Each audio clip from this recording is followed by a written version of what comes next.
Fundraising darling Wallace found? The market returned to normal on Friday with our own ongoing expenses fund taking the top position again with a $10 donation. However, more importantly, we may have found out what happened with the long-lost king of fundraising, Floyd Wallace. When we last saw Wallace, it was late August and he was having problems with his passport.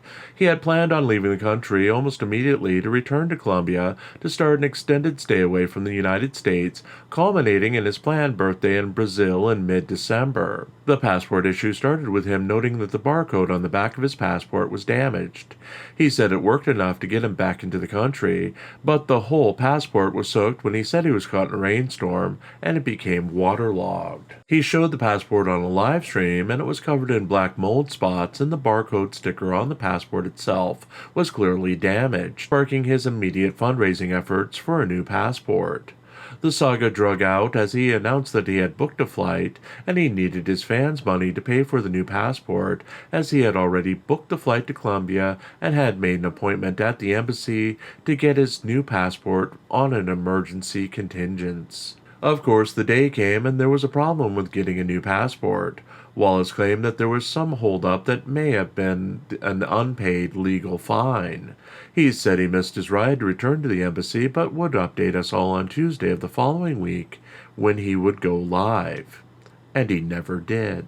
In the 3 weeks since he claimed he would go live from Colombia with his pay-to-play babes, he simply stopped posting and live streaming on his foreign-only channel. As the only devoted person who seems to give a crap about the creep who is Floyd Wallace, we wondered what happened. We knew he was set to accept a plea deal on October 1st in Oklahoma for outstanding charges of obstruction, but he had addressed those. He had a hearing in August about them, and he would have known if he could leave the country during the period he was waiting for his plea to be heard. He didn't address a restriction, but again, he wasn't addressing anything as he's been radio silent. So we began to check if there were any other outstanding charges against him that might interfere with his leaving the country. There was nothing new in Oklahoma, but expanding the search to Texas, and Wallace had an outstanding charge in Grayson County, Texas, for resisting arrest, search, or transport. He was arraigned in July and agreed to a plea deal on September 10, 2024, where he pled guilty to the charge. He was fined $787 and accepted probation for 6 months.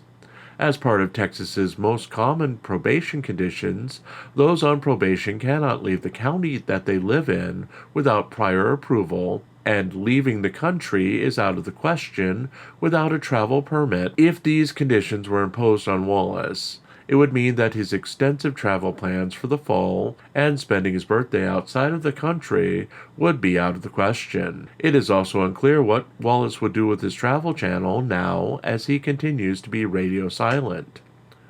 On that note, if you'd like to keep us from going radio silent, or perhaps you want us to afford to take a break, please leave a note with your donation as to what you want us to do. We'd be remiss if we didn't remind you that you can continue to force Dread writer Jim Finch to keep writing this dreadful column each day by contributing to the GoFundMe fund run by this very channel.